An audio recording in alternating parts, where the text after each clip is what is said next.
Ya está con nosotros Ricardo Zamora. Vamos a platicar sobre algunas herramientas para construir mundos virtuales, como por ejemplo aplicaciones para dibujar o crear objetos en 3D y verlos después con un visor de realidad virtual.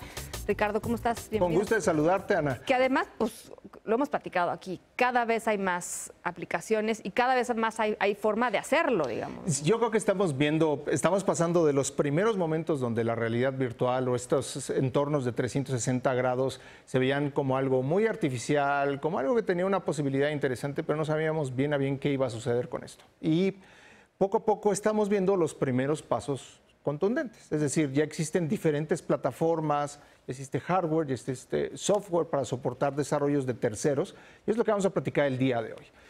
Evidentemente los usuarios comunes y corrientes conocen los visores de realidad virtual, que pueden ser de cartón o de plástico, y hemos visto diferentes manifestaciones de los mismos.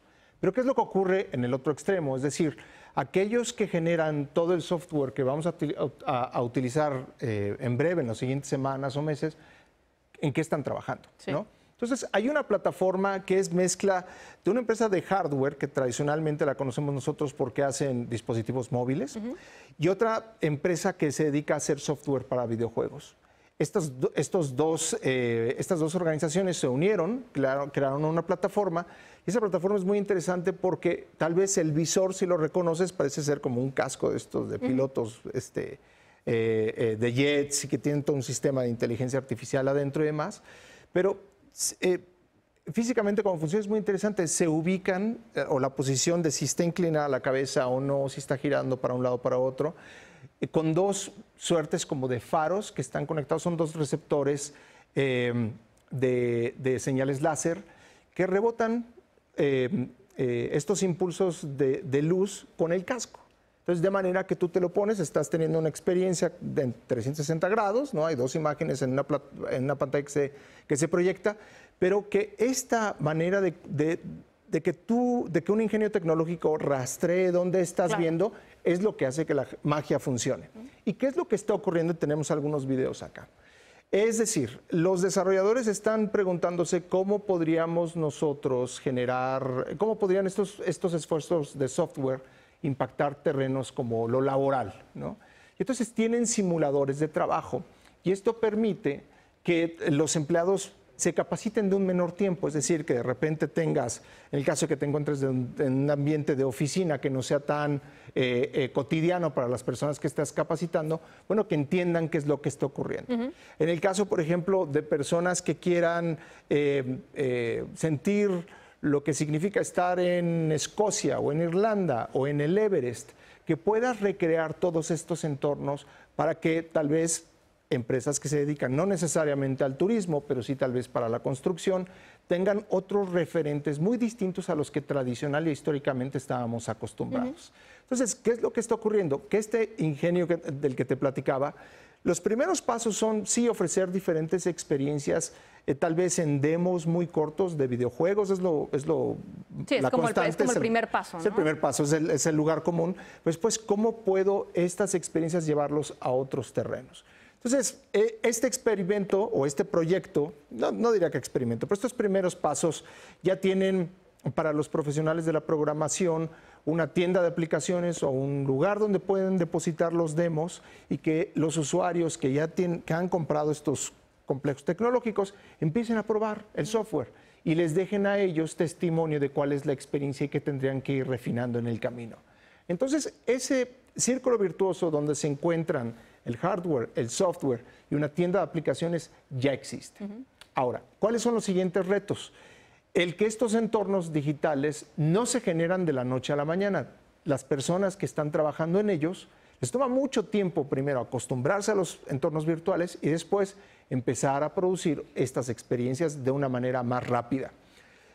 En Google se presentó hace cerca de año y medio una plataforma que se llama Tilt Brush, ya hemos platicado de ella, que te permite generar imágenes o expresiones artísticas en un ambiente de 3 dimensiones. Increíble, ¿no?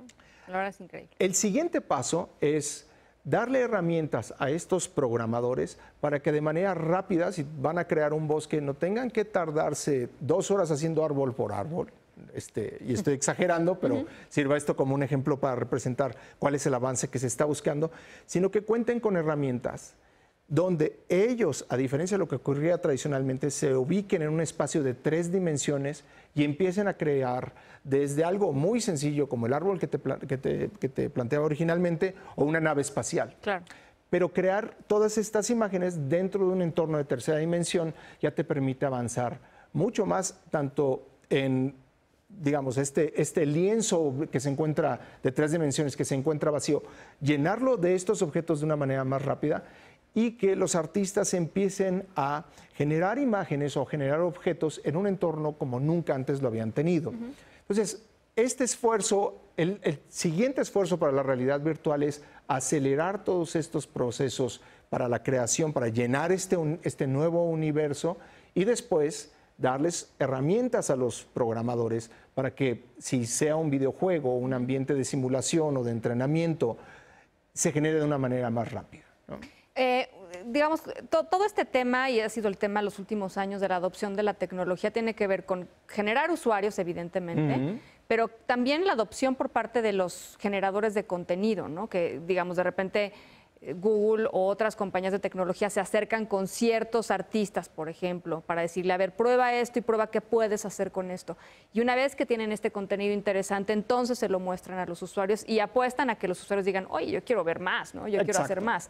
Y es un círculo, ¿viste? Es como una especie como de ecosistema, ¿no? Es un ecosistema, es un círculo virtuoso y lo interesante es que de estos primeros momentos donde los artistas tal vez hacían una residencia y empezaban a pintar y se vio artistas plásticos de una corriente o caricaturistas, o que todos aquellos que pudieran interactuar con estas herramientas lo hicieran para tener la experiencia y también aprender justamente con ellos, de la mano con ellos, cómo se puede llevar estos ambientes o entornos digitales a otro tipo de extremos. Entonces, ¿qué experiencias estás viendo el día de hoy? Estás viendo desde videojuegos donde una persona se está encargando de desarmar una bomba, ¿no? Algo tal vez puede ser tan estresante como lo que estoy diciendo, pero que hay otra persona que lo está ayudando y le está leyendo instrucciones para que el que está dando la experiencia en un entorno distinto, en un entorno sintético, pueda ir de la mano con otra persona para lograr un objetivo.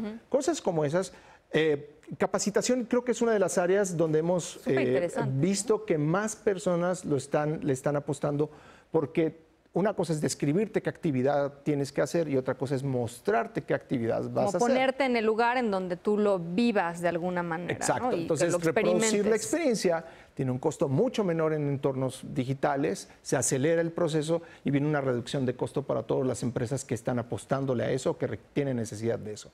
Entonces, poco a poco se empiezan a ver las áreas donde esta tecnología que antes se veía como muy solamente para geeks o para videojugadores muy clavados, y porque que a los además demás nos mareábamos. Y al principio era muy caro, ¿no? También. O sea, es correcto. Los lentes eran caros, había muy pocas aplicaciones que pesaban muchísimo, entonces bajarlas era un rollo. Y poco a poco se ha ido pues haciendo mucho más eficiente todo. Mira, sigue siendo muy demandante en lo económico y en cuanto a los recursos tecnológicos que se requieren, es decir, sí necesitas una computadora lo más robusta posible, pero lo cierto es que así empezó el cómputo móvil. Claro. De celulares del tamaño de un tabique hasta los que ya caben en el bolsillo. Sí, por supuesto. Entonces, poco a poco se están abaratando tanto los costos como que se están reduciendo todos estos problemas tecnológicos de los componentes para que entonces sí, en un dispositivo de bajo costo y compacto, puedas tener este tipo de experiencias. Oye, y otra de las áreas, últimamente me he topado con muchos artículos que tienen que ver con eso, es con la salud mental y la realidad virtual. Y me parece fascinante de pronto